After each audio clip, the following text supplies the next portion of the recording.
are fake news.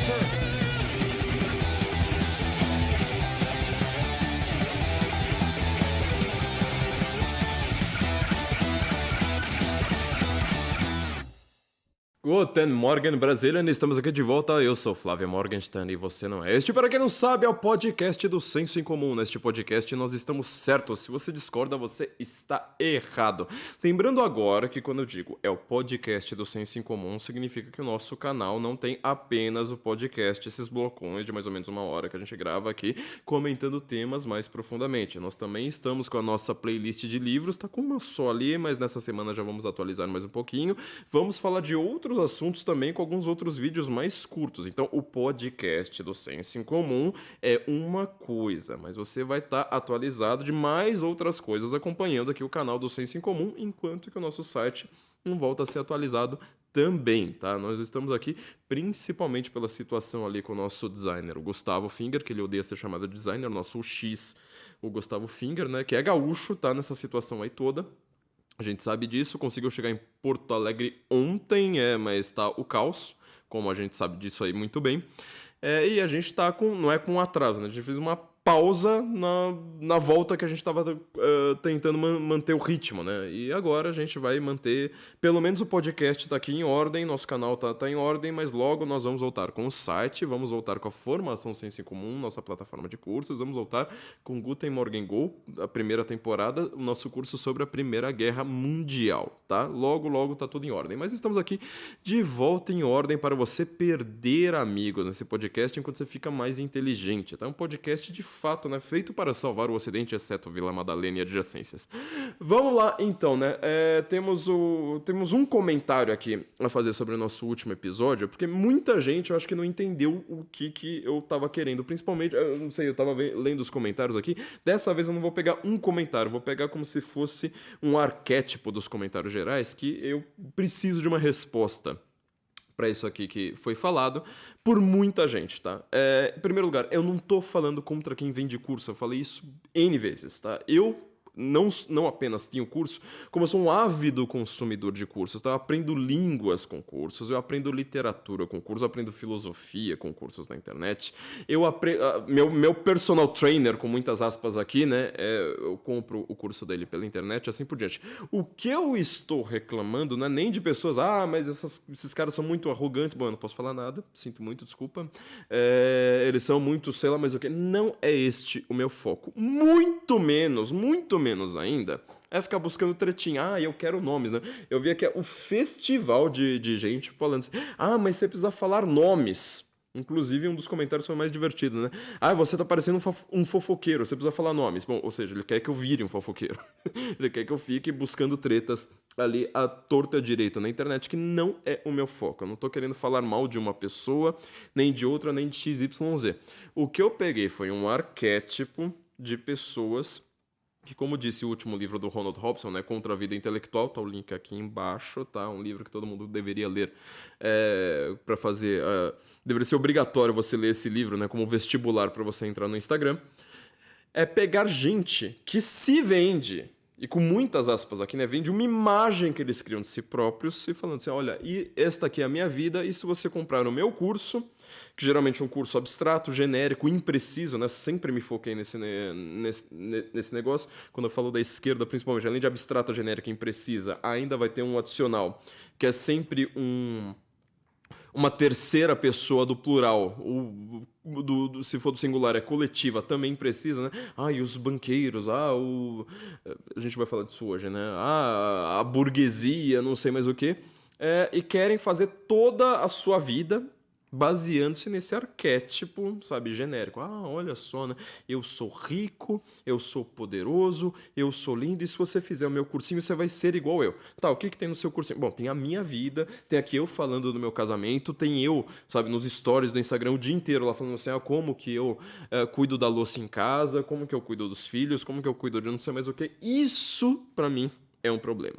E muita gente tem vendido, né, alguns cursos de filosofia, de alguma questão um pouco mais com muitas aspas aqui, um pouco mais direcionada, mas que faz da mesma forma, né? Por que essa pessoa... Por que eu preciso aprender filosofia, literatura, sei lá o que, com essa pessoa? Ah, porque essa pessoa diz que ela entende. Essa pessoa não tem uma obra, não tem publicações, não fez nada na vida, a não ser ficar ali no Instagram e todo mundo vai lá e fala assim, ah, mas este aqui é um professor um grande psicólogo, um grande filósofo, não sei mais o quê. E você só o trata dessa forma porque você não tem outros padrões comparativos. Isso, pra mim, é um grande problema, tá? Eu vendo cursos, eu consumo muitos cursos, tá? Curso de fotografia, de tudo. Assim, eu tenho curso de caligrafia, pra vocês terem uma ideia. Na Duncan Handwriting, eu faço curso até de caligrafia. Tudo pela internet, consumo isso, mas assim, muito. Curso pros filhos, né? Se tem Ana Pur, se tem o Lindo Scalabim. Tem muita gente fazendo cursos sobre questões como maternidade, que valem a pena. Meu problema são essas pessoas que dizem, eu tenho um conhecimento secreto, não cito fontes, não te mostro quais os livros que eu li, não te mostro nada disso. Muitas dessas pessoas, inclusive, têm acusações de plágio gravíssimas, tá? Um deles conseguiu a façanha de plagiar um curso de uma pessoa muito menos conhecida. Conseguiu plagiar até a piada do cara. O cara faz uma piada lá no curso menos conhecido, ele vai lá, vende naquela plataforma gigantesca de cursos, né? Fez a mesma piada, inclusive, pra vocês verem o tamanho do problema. Então, isto, pra mim, é o grande problema do que está acontecendo na internet, o que está acontecendo com Instagram. Bom, vamos lá. Hoje eu quero comentar a respeito, fazer uma pergunta aqui, uma indagação, e dar uma tentativa de resposta ainda não totalizante, sobre o que está acontecendo com a esquerda. A esquerda ainda é de esquerda. Ou seja, a esquerda que nós conhecemos, aquela esquerda clássica, a esquerda, vamos dizer assim, meio Aldo Rebelo, ela está preocupada com algumas questões. A questão do operário, a questão do pobre, a questão das classes baixas, como ter mais dinheiro, às vezes com uma questão revolucionária, né? Tem esquerda reformista, tem esquerda revolucionária, elas são a mesma coisa, divergem em métodos, né? Sakamoto, por exemplo, Leonardo Sakamoto é um cara de esquerda que ele fala, eu não sou revolucionário, eu quero reformas internas dentro do sistema democrático. Aspas aqui, asterisco, nota de rodapé. Lembrando que a democracia como um sistema político, ela já veio, né, de revoluções. Por isso que eu falo tanto da Primeira Guerra Mundial. Democracia não é uma coisa assim que foi lá lenta, gradualmente. A pessoa fala, nossa, não precisamos de mais de reis, né, vamos votar nos nossos presidentes. Não, tudo isso aí já veio de um movimento revolucionário. Que hoje nós tratamos isso, muito erroneamente, a meu ver, né, isso aí como se fosse a consubstanciação final, né? O melhor modelo, impoluto, que não pode ser criticado, sacralizado, assim por diante, porque as pessoas não conhecem a história, não conhecem o que aconteceu ali antes da Primeira Guerra e depois da Primeira Guerra. Por isso que eu acho que ela é o ponto fundamental, apesar de nós só estudarmos a segunda por causa do nazismo, mas a Primeira Guerra, aquela mais esquecida de todos, que mais estudou pulando, é o ponto fundamental das grandes mudanças sociais, culturais, políticas, econômicas e tudo mais que você conseguir pensar, psicológicas, artísticas, né, para você entender o que está acontecendo no mundo de hoje, tá? Mas essa esquerda era uma esquerda, vamos dizer, uma esquerda meio machona, né? Você olha as fotos do Lenin, tá lá ele lá de terno e gravata, falando, olha, precisamos realmente matar todo mundo que discorda da gente. Onde já se viu uma coisa como essa? E agora, hoje em dia, a esquerda é a esquerda. Ó, tô aqui, primeiro podcast de junho, mês do Pride, né? Mês do orgulho. Que antes era pra ser um dia, uma festividade, que era a parada gay, que começava sempre neste momento, agora a parada do orgulho LGBT. Eu vi uma sigla que começa com 2, né? Mais 2. E aí, agora é o mês inteiro. Então, todas as empresas privadas, grandes corporações, ou seja, aquilo que é o grande inimigo do Marx, estão lá, né? Com arco-íris, mostrando que são a favor do orgulho, a favor de tratar, né, os gays como uma classe especial, ou seja, uma dívida histórica que você tinha entre opressor e oprimido. Agora vamos tratar o oprimido como alguém a ter orgulho, né, ter privilégios dentro do esquema de direito da sociedade. E agora nós precisamos, obviamente, né, que toda a sociedade adira, esse verbo existe, tá? Adira, de fato, este tempo verbal. a um novo modelo de pensamento. Modelo de pensamento, assim, no qual você discordar disso aqui é um crime de opinião, é um crime de pensamento completamente inafiançável. No Brasil, inclusive, tem essa... Não é uma lei, né? Foi uma decisão jurídica de pessoas lá sozinhas, sem ter votação nenhuma, que falaram assim, olha, vamos equiparar, então, a homofobia ao racismo, e isso aqui é um crime imprescritível e inafiançável, ou seja, só o homicídio doloso cai nessa categoria. Eu não sei se o culposo também, agora estou na dúvida. Mas assim, só homicídio cai nessa categoria. E, por exemplo, fazendo uma crítica, né, a tais tipos de comportamento. A gente ainda tem um novo problema, né, só com essa brincadeira. A gente cai de novo nessa questão imprecisa que eu sempre digo. Por isso que o século XXI, o século XX foi o século da física nas exatas e foi o século da linguística nas humanas, né? Por exemplo, criticar a parada gay, falar assim, olha, eu acho que não deveria ter parada gay. Isto é um crime. Isto é um crime de opinião, isso é homofobia, por exemplo, como é sempre colocado. Essa é uma questão imprecisa, vai depender da cabeça do juiz e o juiz vai decidir, geralmente, conforme o que ele queira. Não está na lei, mas são os grandes processos jurídicos que acontecem por aí. Então, a gente cai num limbo jurídico, e este limbo é o que está sendo forçado, ou seja, as pessoas querem que exista esse limbo, querem que não seja nada preciso, querem que exista uma criminalização, uma investigação geral, ampla e gigantesca da sociedade, inclusive com poderes de um estado de exceção, para te jogar ali naquele limbo. Fala assim, olha, não sei se o que você falou foi eu quero matar todos os gays, ou só falar assim, olha, eu não tenho nada contra, etc, só acho que não deve ter criança na parada gay. Todos eles vão cair na mesma palavra. Homofobia, você não sabe o que vai acontecer ali com você a partir disso, tá? Então, assim, nós temos hoje uma mudança radical na esquerda. A esquerda não se comporta como aquela esquerda da velha guarda. Você consegue imaginar, por exemplo, Marx indo na parada gay? Não ria, Daniel. Putz grila, mas vocês sim demais de coisa séria. Não ria, Daniel. Você consegue imaginar o Marx lá, tipo, com aquela barba, né? Com roupa sadomaso. Nossa, o Marx de roupa sadomaso. De costas, aquele fiozinho lá só pra proteger. Bem nos entrefolhos ali, só pra proteger o centro do Oritimbó. Aí ele tá com penas de pavão, tudo colorido, tudo com cores do arco-íris, ouvindo Pablo Vittar, falando Pablo Vittar é uma mulher, entendeu? Pablo Vittar, desculpa, né? Olha como eles forçam uma categoria imprecisa, né? Ouvindo Pablo Vittar e falando assim, isso aí, gay é vida.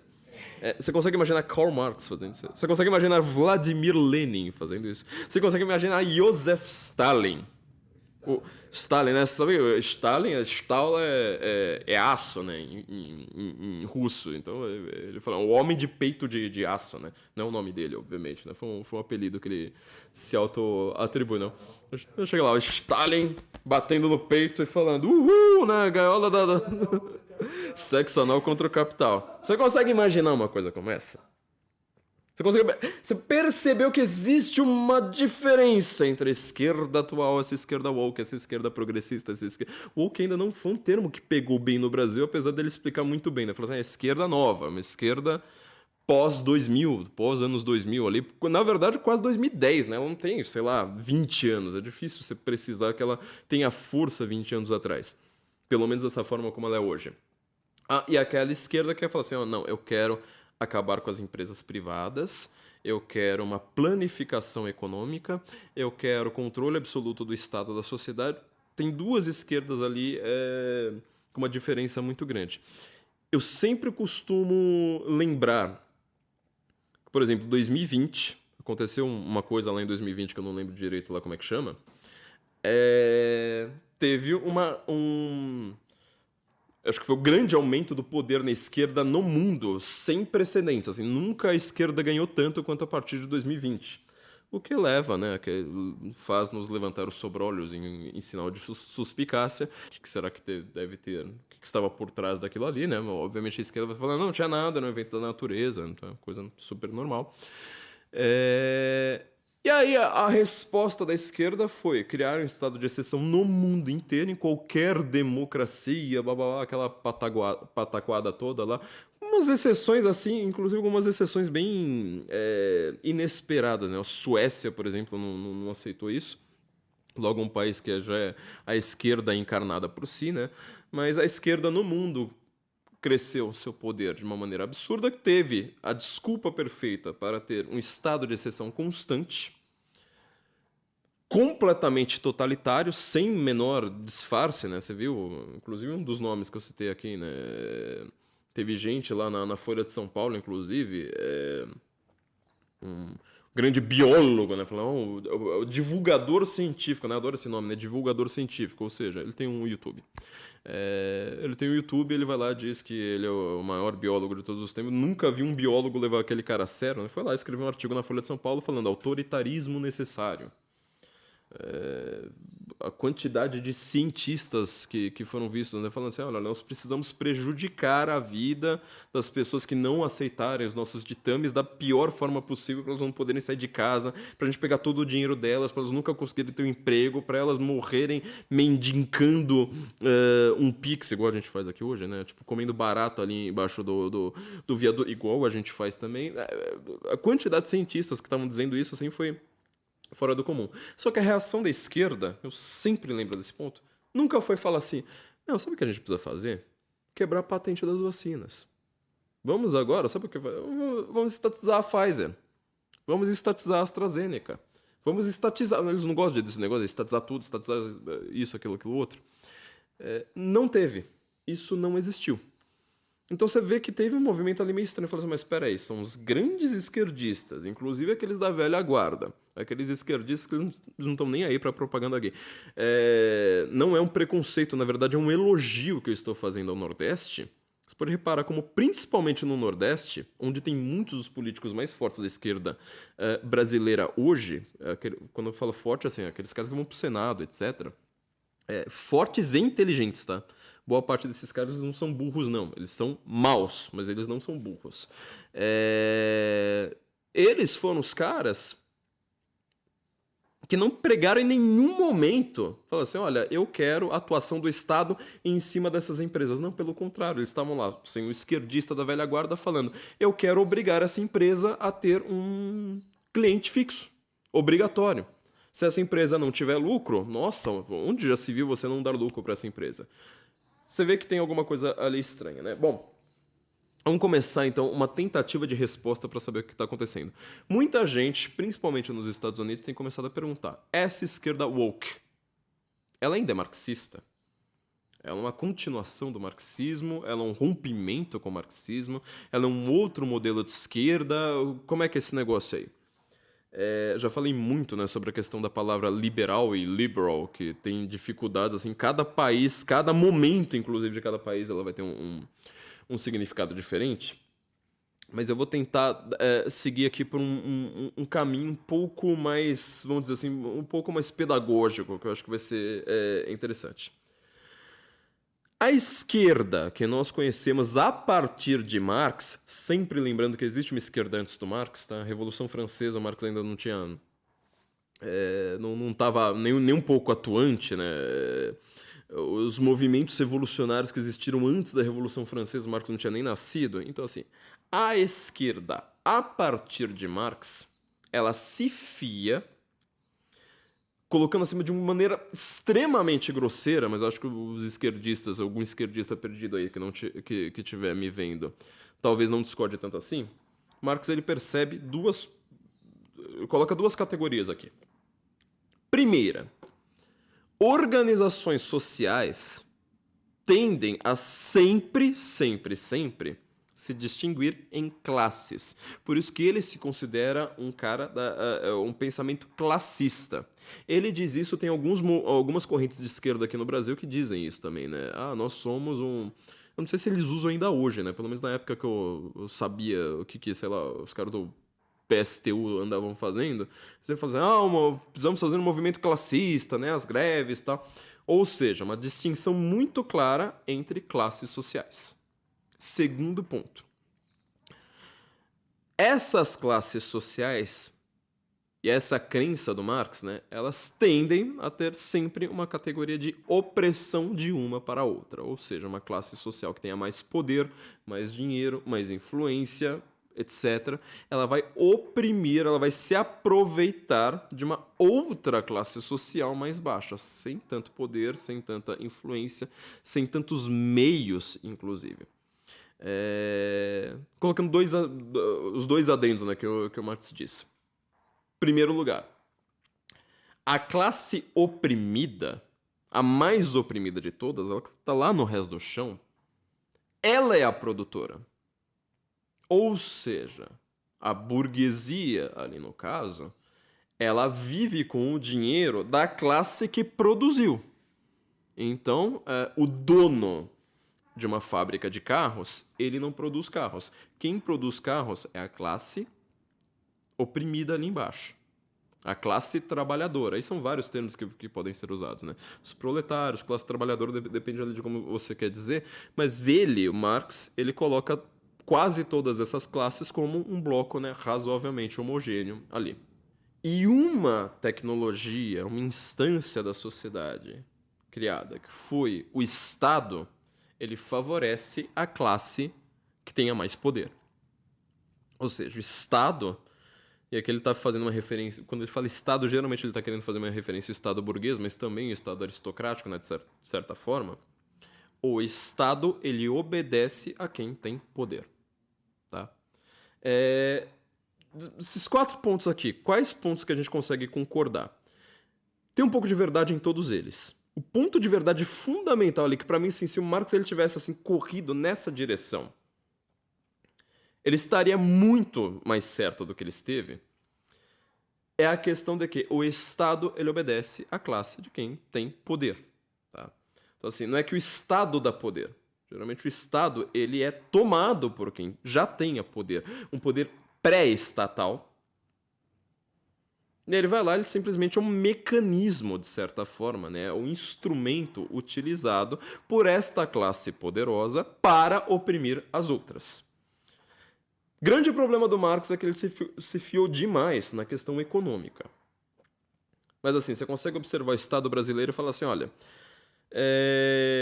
se uma pessoa ela tenha, ou seja, dono de grandes meios de comunicação, uma era de comunicação. Se uma pessoa ela tem as maiores empreiteiras do Brasil, se uma pessoa tem os maiores frigoríficos do Brasil, se uma pessoa tem a maior, por exemplo, qual que é o maior produto de exportação do Brasil, né? É minério de ferro. Então assim, empreiteira, quem controla os donos, né? Quem controla petrolíferas, quem controla esses grandes conglomerados invioláveis, infalíveis, ele vai dominar o Estado brasileiro. O Estado brasileiro ele vai ter a mesma ideologia dessas pessoas? Se você parar para pensar, o Marx ele tinha alguma razão nisso aí. Estados Unidos, quem controla? O Vale do Silício. Quem controla? As grandes agências de inteligência. Quem controla o grande potencial militar, né? Lá nos Estados Unidos isso aí é uma questão econômica muito forte. O grande poderio da indústria bélica americana controla o Estado? Sim, eu acho que é difícil alguém, à esquerda ou à direita, discordar disso aí. Assim, tinha um ponto em que ele estava certo. É justamente o ponto que vai ser ignorado, vamos dizer assim, né? Agora por essa esquerda woke. Só que a gente tem esses pontos anteriores que eu acho que o Marx, assim, apesar de ele ter assim, alguns vislumbres razoavelmente corretos, ele erra categoricamente. E aqui eu quero usar o termo categorias, ou seja, as categorias que ele utiliza estão erradas. Isto porque Marx é a pessoa que mais estava querendo corrigir categorias, né, do liberalismo. Né? Ele falou assim, o Estado liberal, aquele Estado do liberalismo agora, principalmente do liberalismo inglês. Ele tem a mesma questão, né, de ser alemão e estar reclamando deste poderio econômico, bélico, etc., internacional, principalmente da Inglaterra, justamente para onde que ele vai se exilar, né?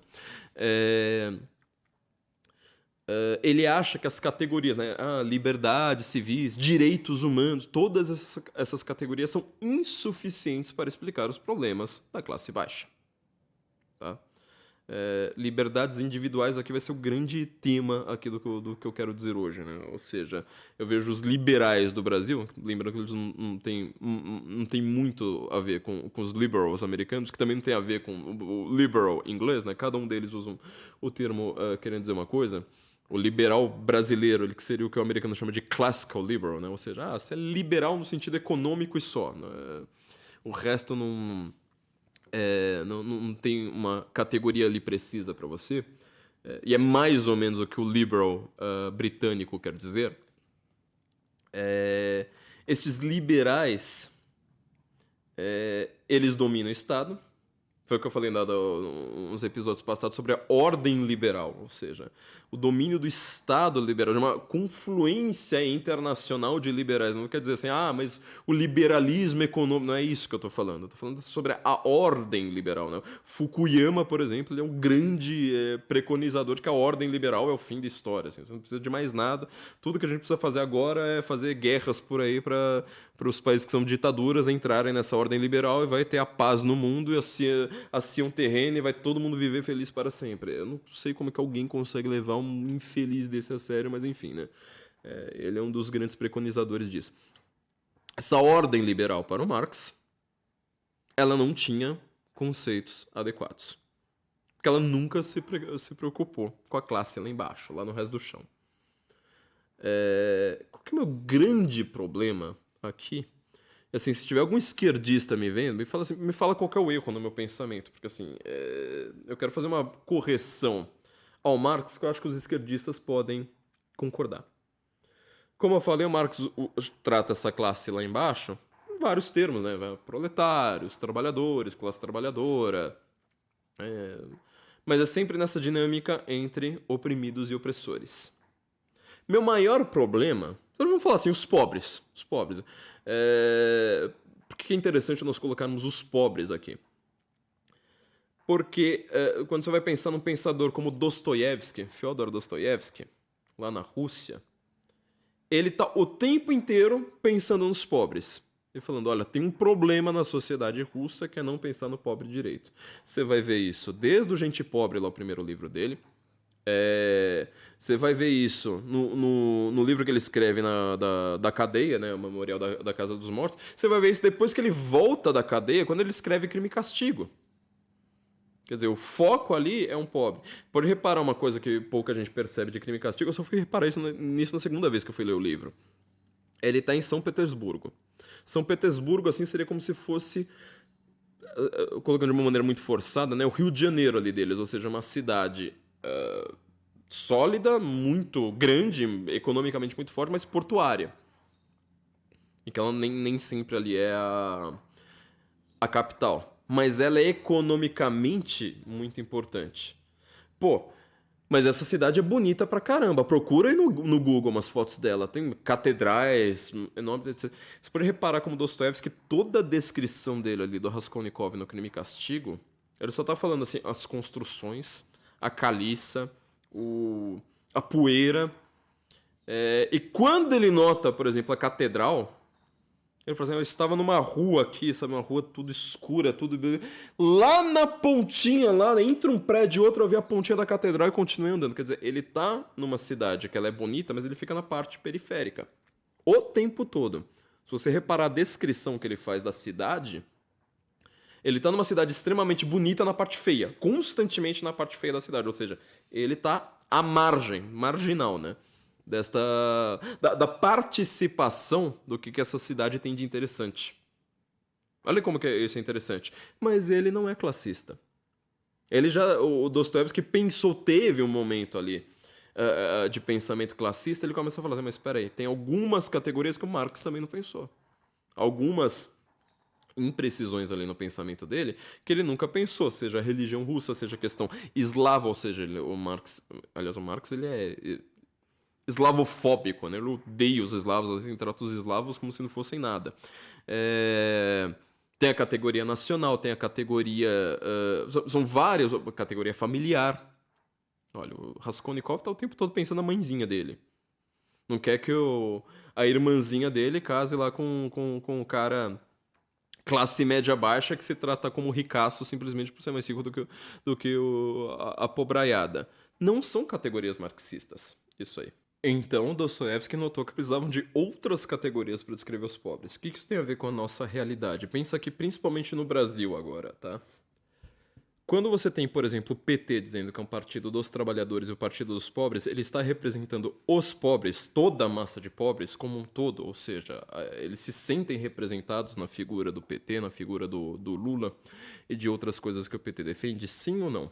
Bom, o PT, ele é um partido de intelectuais. Partido de intelectuais, a maior parte deles surgido de uma dissidência da Igreja Católica, tá? Quando você vai pensar, sei lá, pensa no Randolph Rodrigues, né, que não é exatamente do PT hoje, mas assim, lá pra trás, quando você vai ver os caras que mandavam ali no PT no ABC, eles eram todos, né? Gilberto Carvalho, sabe? Gente que ia pra missa todo final de semana. Só que era lá com o anelzinho de Tucum lá da Teologia da Libertação. Eles representam uma parte dos pobres, que é uma parte dos pobres que estão ligados ao sindicato, que são ligados a alguma forma de luta política muito específica. Então, assim, o PT não é o partido dos pobres. Ele é o partido de alguns dos pobres. Qual que é o apelo do Bolsonaro? Por que o Bolsonaro é uma grande força para conseguir vencer uma eleição contra o Haddad e chegar assim, sabe, na trave ali, né? Quase no 51-49 com Lula. 50,9, salvo engano, né? Acho que é alguma coisa assim. Contra o Lula. Ele também apela aos pobres. O discurso dele está voltado para outro tipo de pobre. É bastante curioso que a gente consegue notar isso no Brasil quase como uma cisão religiosa, ou seja, é quase como se você colocasse evangélicos são bolsonaristas, muitas aspas aqui, né, tem algumas igrejas contrárias, e católicos pobres seriam, principalmente esse católico ou Teologia da Libertação, ou católico de IBGE, vai pro lado do PT. Obviamente estou colocando aqui de uma maneira extremamente forçada, né? É por isso que eu não gosto dessas categorias genéricas. Eu não acho que sejam conceitos muito precisos, ainda mais para lidar com um país, né, com 200 milhões de habitantes. Mas assim, colocando de uma maneira bastante grosseira aqui, muito forçada, dá para você interpretar isso. Então, quer dizer, existem pobres que têm, de fato, valores de esquerda. E existem pobres que também têm valores de direita. Essa é a grande confusão da esquerda hoje, é que começa, na verdade, a grande confusão da esquerda hoje, porque você não pode mais falar assim, a esquerda vota o pobre vota na esquerda. E o rico vota no Bolsonaro. Toda vez que você ia ver jornalistas, grandes intelectuais, pessoas com muito poder aqui no Brasil, eles estavam fazendo esse tipo de categoria marxista lá de trás, ou seja, não é uma categoria Dostoiévski, com a qual eu concordo muito mais, obviamente com algumas ressalvas muito gritantes. Mas existem dois tipos de pobres, como existem dois tipos de classe média, como existem dois tipos de elite. Tá? Então esse pensamento classista, a meu ver, ele é muito fraco. Isso foi uma coisa notada por Dostoiévski, isso foi uma coisa notada por muitos pensadores marxistas, inclusive, que eles vão sendo chamados de marxistas, né? Ou seja, ter uma categoria de pensamento classista, mas que eles começam a falar assim, mas isso aqui tá pouco claro. Por que o grande ponto de virada da esquerda no mundo, a gente sempre vai voltar a falar da escola de Frankfurt? Por que nós sempre vamos comentar sobre, sei lá, Georgi Lukács? Porque eles perceberam que essas categorias do Marx, elas eram falhas. Eles tentam usar essas categorias, mas de uma maneira invertida, né? O grande professor Olavo de Carvalho, ele falava assim, olha, a grande questão do Marx é que existia a superestrutura, né? Ou seja, um grande construto, né? Religião, família, não sei mais o que estavam protegendo a infraestrutura. Que a infraestrutura era o pouco de dinheiro que o pobre tem. Enquanto que para o rico, né, o grande... o vil metal ali, né? O grande dinheiro que essas pessoas têm. Mas a escola de Frankfurt, ela falou assim, mas peraí, isso aqui é invertido. Na verdade, não é que a família está escondendo o fator de dinheiro. Não, as pessoas querem família para ter dinheiro. Tá? Então, quer dizer, A gente consegue perceber isso muito pela classe média brasileira. Nós somos um país assim que temos estamos num momento histórico no qual isso é bem visível para quem conhece gente da classe média, que é a maior parte do país hoje, principalmente em áreas urbanas. Ou seja, o cara, quando ele consegue um pouquinho de dinheiro, primeira coisa que ele quer é falar, não, agora eu vou casar, vou ter filhos. Que era o contrário do que o Marx pensava. Já o pessoal da escola de Frankfurt percebeu isso aí muito bem. Falou assim, não, mas espera aí, o cara, ele quer isso aí. Quer dizer, a infraestrutura e a superestrutura estão invertidas. Tá? É bastante curioso também a gente notar que nas aparições de Nossa Senhora pela história, desde a Nossa Senhora de Salete falando, não, que ela aparece chorando, né? Falando, não há sacerdotes com mãos puras capazes de encostar numa hóstia, né? No corpo de Cristo. E logo depois, logo depois, né, contando aí um século, a aparição de Nossa Senhora de Fátima, ela vai falar, né, os maiores ataques que vão acontecer são ataques à família. Pô, mas você nunca pensaria nessa expressão, né, ataques à família um século antes. Olha como essa mensagem é meio forte, né, que a gente já está meio acostumado com isso hoje. Um século, faz 1917, né? Já faz um século e 7, né? Um século e 7 anos. 107 anos. Mas, pô, isso aí pra aquela época era uma mensagem extremamente chocante. Como assim, ataques à família? Então, essas categorias para Marx são imprecisas, são fracas, são erradas. A esquerda mundial, ela constantemente tentou se readaptar, criar outras categorias, tá? Como eu disse, né, o Marx, até que a crítica dele ao liberalismo tem alguns acertos. Apesar de que, como muitos dizem, né, boa parte dessa crítica às categorias liberais já estavam prontas 2 séculos antes do Marx ali, né? Quando você vai ver os primeiros críticos da Revolução Francesa, pega um Rivarol, por exemplo, já estava falando tudo isso. Pega o Jonathan Swift, né, que a gente comentou aqui na nossa playlist de livro, tá tudo pronto ali. Então, na verdade, está falando chovendo no molhado, porque muita gente tinha feito análises muito parecidas. Ou seja, existia alguma coisa no passado que o mundo pós-revolução industrial destruiu. E nós estamos até hoje, aqui no século XX, tentando tatear e pegar os caquinhos. E falar, vamos reconstruir isso. Só que a esquerda ela faz de uma maneira contra a família. Né? A direita hoje está muito preocupada em reviver nesses valores familiares, assim por diante. Bom, que outras categorias, então, os marxistas começam a utilizar posteriormente, né, principalmente depois da Escola de Frankfurt, para tentar dar uma repaginada no marxismo, principalmente ali com Lukács. Bom, são categorias principalmente focadas não mais em falar assim, simplesmente você é pobre, você é a classe trabalhadora. Parece que esses caras não são trabalhadores, né? Você acha que Adorno, sabe, entra no chão de fábrica, meu amigo.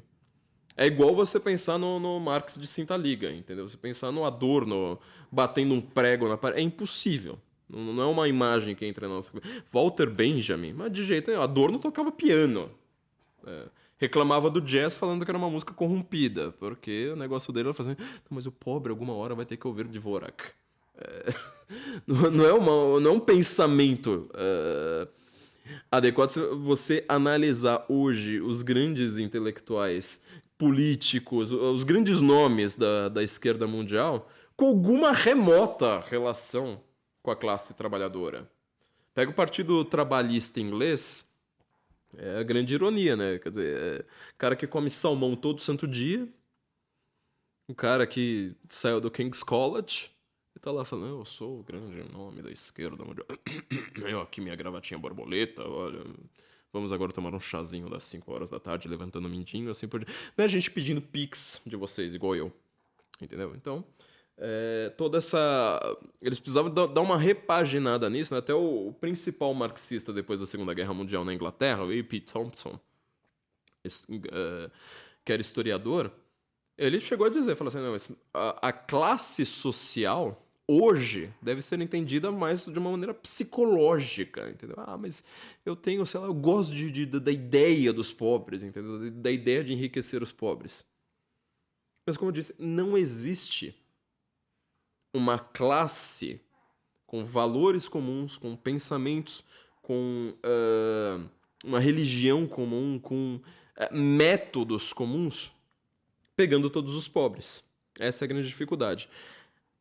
A metáfora que eu costumo fazer, eu tinha um texto sobre isso, só que era num site que não existe mais. Algum dia eu vou ver se eu consigo rever este texto, né? Que eu falei assim, olha, o que existia no Brasil era um país de operários.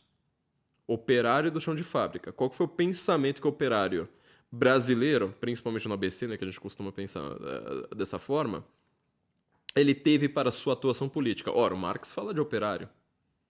Então você segue os mesmos moldes do Marx. Ou você parte para a revolução, a intelectualidade, principalmente de classe média. Pode até pensar em classe média baixa, mas vários deles de classe média mesmo. Preconizando alguma forma de revolução com os operários. E eles, obviamente, né? Eles intelectuais que nunca vão pegar numa vassoura ali, nunca vão varrer um chão de fábrica na sua vida, dominando tudo. Ou seja, o sonho deles é ter uma turba enfurecida por trás deles, eles sendo os líderes. Foi exatamente o que aconteceu. Principalmente antes da ditadura e durante a ditadura, e ali no, sei lá, década de 80, década de 90, ou você parte para o reformismo. Foi essa a novidade do PT.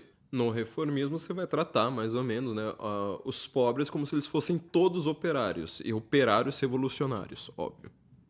Porém, o que nós temos hoje, meu argumento na época foi falar assim, é um país de feirantes. O feirante ele não tem a mesma atuação política, vamos dizer assim, de um operário. O feirante ele tá ligado à terra. O feirante está ligado ao quê? Ao agro. Para reparar, é o grande anátema do Lula, né? O agro é fascista. Ele tá mirando no feirante. Ele tá mirando no vendedor. No profissional liberal lá de baixo, lá das baixas categorias. O Uber, o taxista. Esses caras, eles são de esquerda? Você tem uma tendência... Tô dizendo todos, obviamente, porque eu sou contra o pensamento classista, entendeu? Eu sou contra essa categoria ampla. Mas você consegue pensar assim, que a maior parte dos Ubers, a maior parte dos motoboys, eles são pró-PT? Entendeu? O cara que entrega iFood lá, você acha que ele é pró-PT? Ou você acha que ele tem uma tendência maior a ter preocupação com segurança pública, ter preocupação em não ser assaltado, a ter uma preocupação, às vezes, religiosa, entendeu? Mesmo o caso do feirante, né? Ou seja, uma pessoa que ela vai lá, tem um puxadinho de terra lá, planta as suas goiabas, vai vender na feira, tem que catar todo aquele negócio, depende da variação da inflação. Não é uma preocupação do operário, é uma preocupação do feirante. Curiosamente, ele depende do clima, e ele é um cara que não acredita em aquecimento global, não acredita na Marina Silva. Não tá nem aí pro Fórum Econômico Mundial, ele tá lá no resto do chão também. Tá lá cuidando do seu puxadinho de terra. Você repara que este modelo de hoje, você tá falando de dois pobres. Então, assim, a classe operária trabalhadora, nesse sentido, o Marx ele aponta muito, não vou dizer corretamente, né, mas ele tem alguma precisão e fala assim, olha, a revolução virá dos operários. Pelo menos em teoria. A primeira revolução que acontece no mundo, que é a Revolução Russa, obviamente tem os intelectuais que fazem tudo aquilo ali, mas eles pegam os camponeses. O Marx até começou a querer estudar russo, né, no finalzinho da sua vida, porque ele estava vendo que estava acontecendo alguma coisa na Rússia ali naquele momento. Bom, são dois tipos de pobres completamente diferentes. Às vezes opostos, inclusive, às vezes briguentos entre si. Qual que é a grande categoria, de novo, né? Não tem o pensamento classista, mas assim, se você quiser tentar pensar marxisticamente, classisticamente, qual que seria a grande categoria do Brasil hoje que está causando um rebuliço mundial? Olha, nacional, pelo menos. Caminhoneiro. Que também, de certa forma, é um cara que tem um modelo parecido com o do feirante. Ele depende do transporte, ele depende de ter coisas para transportar, então precisa transportar comida, transportar várias outras coisas que não estão no pensamento, no escola de preocupações de um operário. Você reparou como isso aí tá dando tilt no pessoal da esquerda? Não que eu acho que todo mundo na direita esteja lá muito cônscio a respeito dessas questões. Mas quando você fala assim, o partido dos pobres, tem pobres e pobres. Entendeu? Eu não tô dizendo que todo caminhoneiro é bolsonarista, apesar de que isso aí tá quase certo, mas assim, tô falando que todo feirante é de direita e todo operário é de esquerda. Muito pelo contrário, tá? Conheço exemplos, né? Exemplo em contrário pra tudo quanto é lado. Porém, tentando dar uma imagem visual sobre isso aqui, mostra que assim, não é dessa forma como as pessoas estão pensando. Só que qual foi a outra categoria, então, que a escola de Frankfurt, né, pensou? Aliás, só pra você ter uma ideia a respeito de como que essa diferença, né, que eu tô colocando aqui entre o feirante e o operário, no país dos feirantes, feirante é o comércio. Ele tem uma tendência muito mais liberal. Ele é a própria base do liberalismo, literalmente, né? O cara que tá lá na base, embaixo de um país liberal. Quer dizer, você vai ter feirante na Inglaterra, você vai ter feirante em qualquer país da Europa, você vai ter feirante nos Estados Unidos, você vai ter esse cara lá no resto do chão que ele tá preocupado com juros do banco, ele tá preocupado com a inflação, ele tá preocupado com movimentações financeiras, ele tá preocupado com... Ele é a pessoa mais afetada de todas pelo preço do feijão. Entendeu? Não é o operário. O operário ele não funciona com essa mesma categoria. Tá? E eu gosto assim, de colocar categorias como... Tô tentando voltar aqui a um pensamento um pouco aristotélico, porque eu acho que a grande questão filosófica intelectual para nós, hoje, tá, século XXI, tentarmos entender é termos categorias um pouco mais precisas.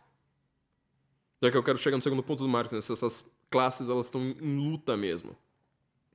Você precisa falar assim, mas quando você usa um termo, por exemplo, classe baixa, pobres, por isso que eu falei, né? Operário, o Marx falando de operário, o Dostoiévski falando de pobres, ele começa a ignorar esses termos, né? Operariado, proletariado, não sei mais o quê. Tem gente vendendo a prole, assim, hoje, por exemplo.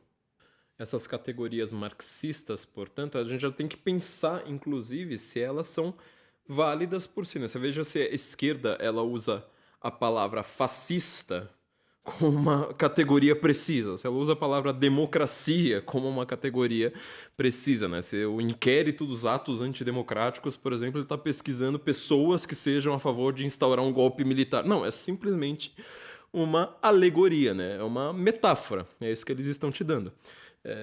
Se você é um novato aqui no Guten Morgen, né? Prazer, meu nome é Flávio, tá? Eu falo bastante de linguagem, por favor, né? Sente-se aí, faça um pix aí pra gente. Tá aqui embaixo, por favor, né? flaviamorgan@sensoincomum.org. É assim que nós trabalhamos aqui. Ou seja, nós queremos ter palavras precisas para conseguir ter um pensamento preciso. Sem essa precisão, você não consegue pensar em absolutamente nada. Todo o seu pensamento vai estar errado. Nesse sentido, então, portanto, nós precisamos analisar de fato se essas categorias, né, marxistas que criticavam o liberalismo ali naquele momento, elas estão fazendo algum sentido, tá, para o mundo de hoje. Antes da gente passar para isso, vamos só levar em consideração uma coisa. Qual que foi a grande categoria que, principalmente a partir do livro Eros e Civilização, foi colocada para a esquerda como um grande turning point ali na década de 60, principalmente, para a esquerda dizer assim, nós agora somos os oprimidos. Você pode ser rico, você pode ser nunca ter, sabe, não saber o que é um torno mecânico, entendeu? Um torno elétrico, sei lá. Você não precisa saber nada disso, mas você precisa se sentir oprimido. Quais são essas novas categorias? Principalmente, ou raça, que eu já não acredito que nem que raça existe, ou raça, gênero, tá? Ou sexualidade. É isso que o Eros e a Civilização vai fazer. Se focar na sexualidade, vai ter o Franz Fanon se focando em raça, vai ter lá uma turma se focando... o movimento feminista se focando ali em gênero. Bom, o que acontece a partir deste momento? Em primeiro lugar, você pode ser rica, loira, de olhos azuis, linda, poderosa, atriz da Globo, etc. E falar assim, mas eu sou oprimida porque eu sou mulher. Ou seja, feminismo ele é uma democratização do lado oprimido. Ele é a ideia de que você pode ser oprimido mesmo nunca tendo nada de oprimido na sua vida. Tá? Este o primeiro novo modelo. Segundo, a esquerda começa a depender mais de Freud do que de Marx. A esquerda hoje ela é muito mais freudiana do que marxista. A esquerda é coisa de rico. A esquerda é do Vale do Silício. A esquerda é do New York Times. A esquerda é de quem tem muito dinheiro.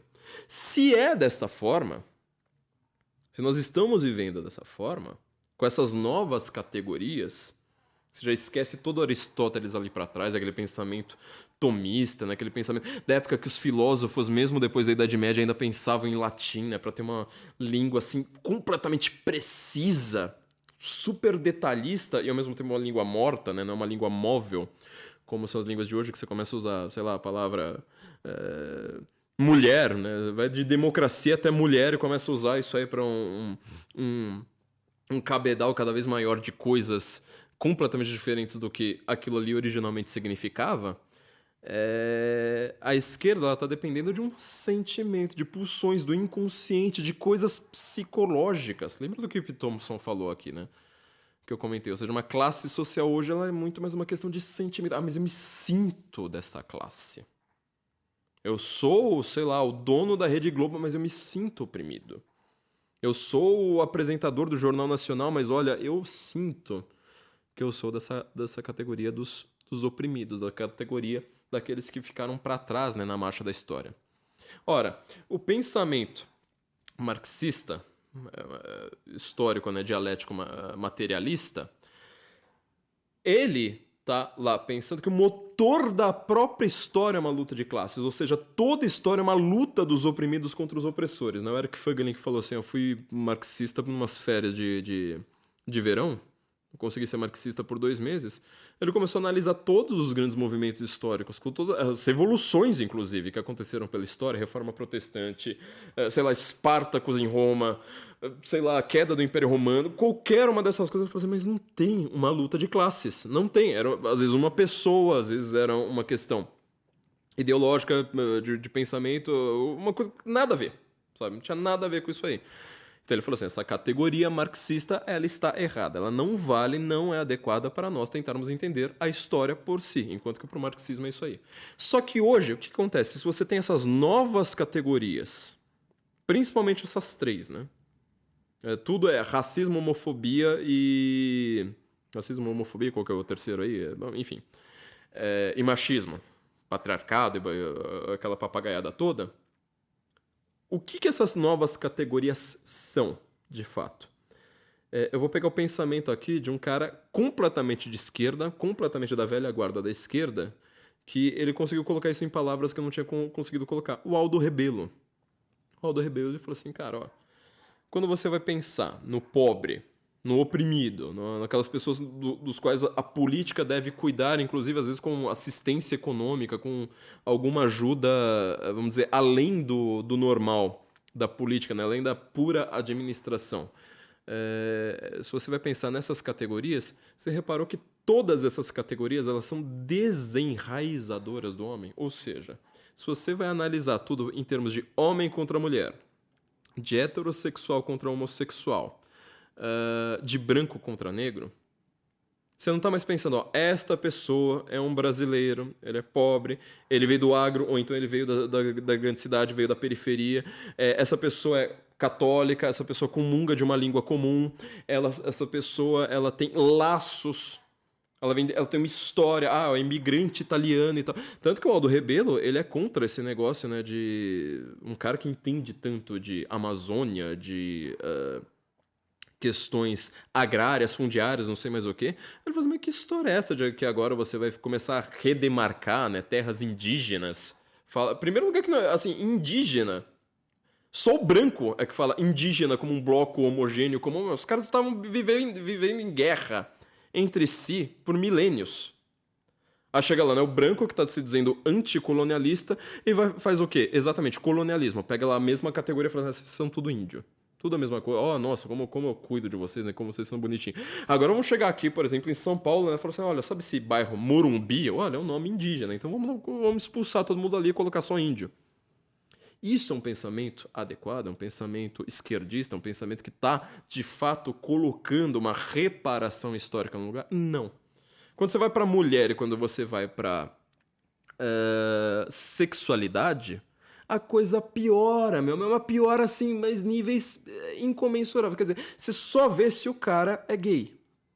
O cara é gay contra o cara branco. Você tá preocupado com o histórico dele? Você tá preocupado com a família dele? Você tá preocupado se ele vai conseguir ter alguma renda, ou vai construir algum patrimônio?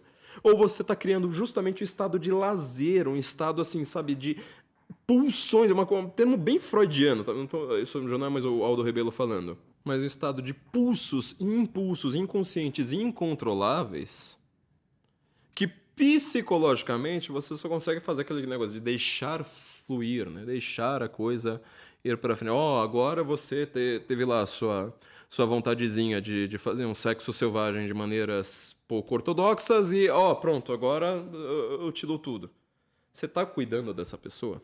Você tá fazendo alguma coisa por ela além de pertencer a uma, como eles dizem agora, né, comunidade?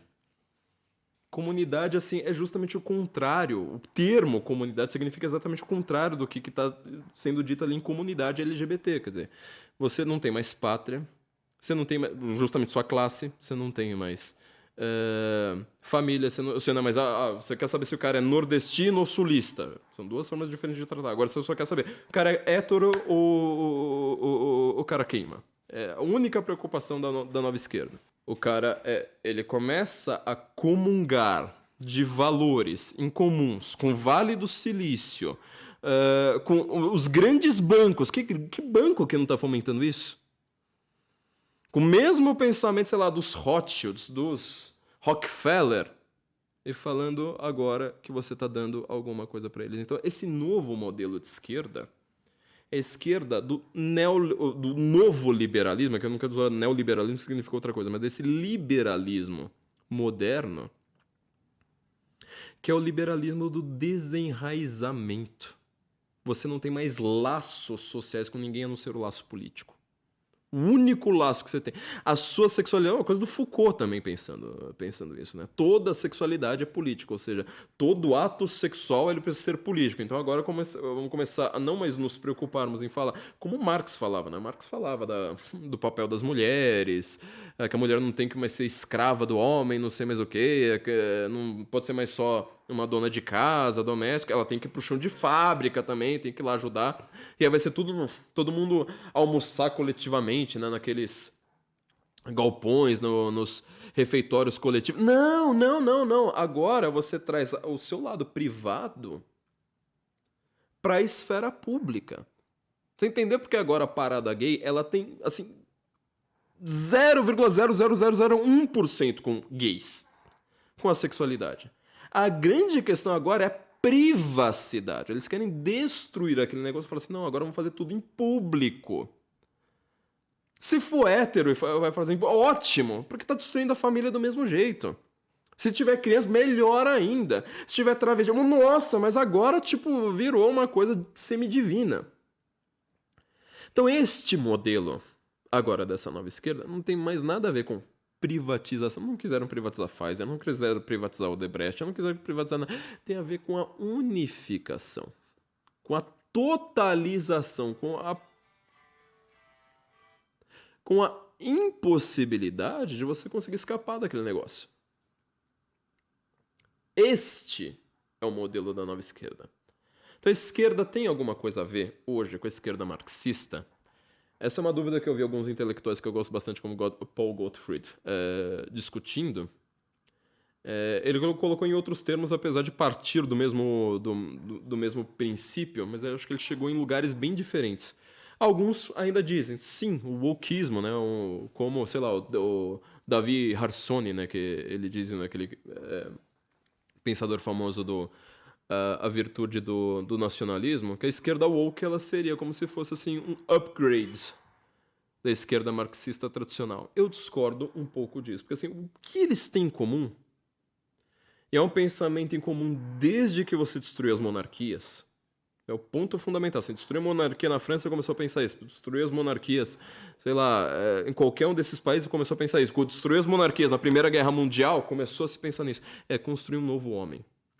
Você tem rei louco, rei demente, rei problemático a vida inteira. Você tem 20 anos de democracia, das repúblicas democráticas. Você começa a ter Hitler, Stalin, um festival um atrás do outro.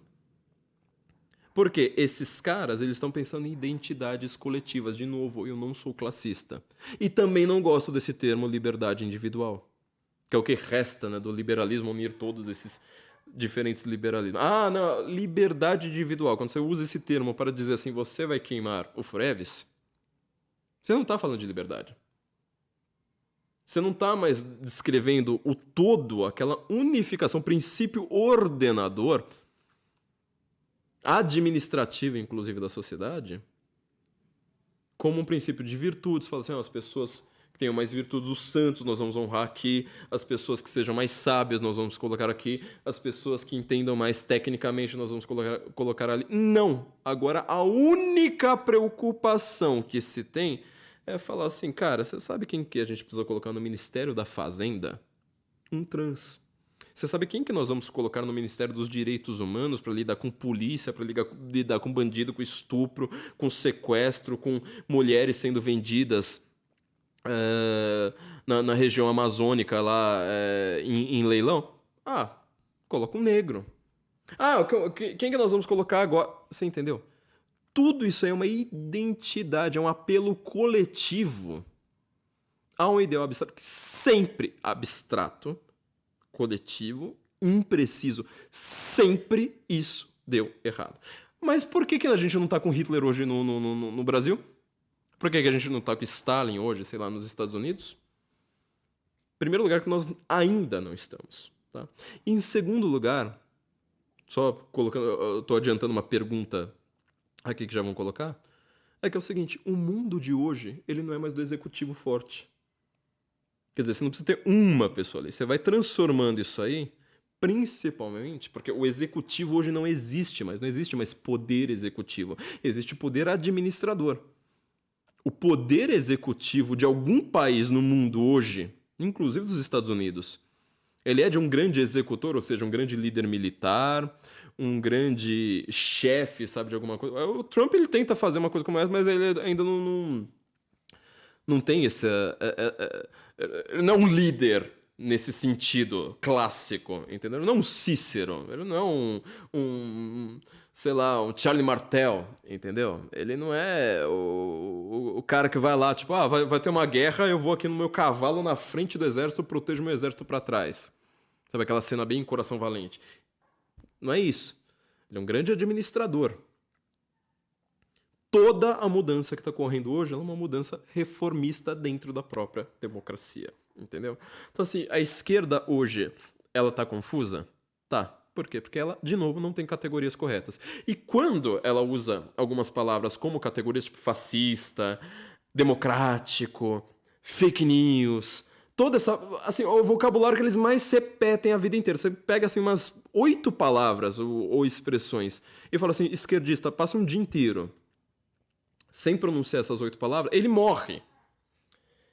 Aquela cena lá do Guia do Mochileiro das Galáxias, ele vira uma fumaça.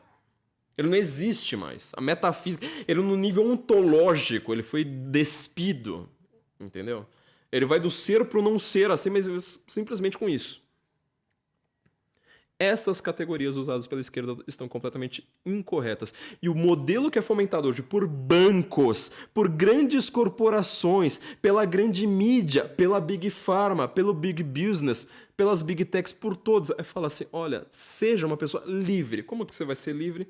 Desenraizando. Você não está mais preocupado com a sua nação, você não está mais preocupado com a sua língua, você não está mais preocupado com a sua família, você não está mais preocupado com a sua religião, você não está mais preocupado com nada do seu passado.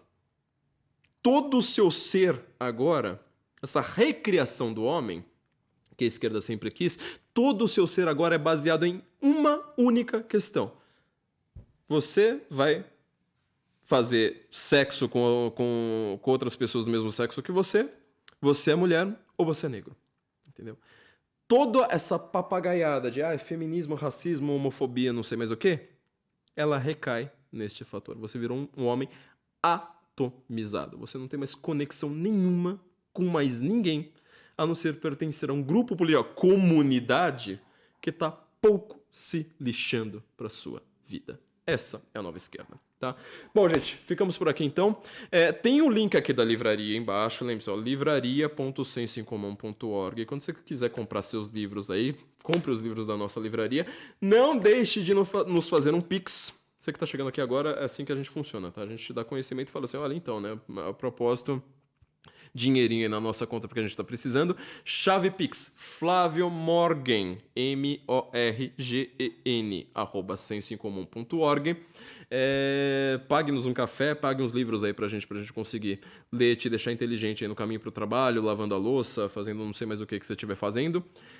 E nos vemos então logo na semana que vem. Não se esqueça também que nós temos outros vídeos aqui no nosso canal que não são só o podcast, o Guten Morgen. Temos outros vídeos também comentando sobre outros assuntos. Então, nos vemos na semana que vem e Guten Morgen, Brasília.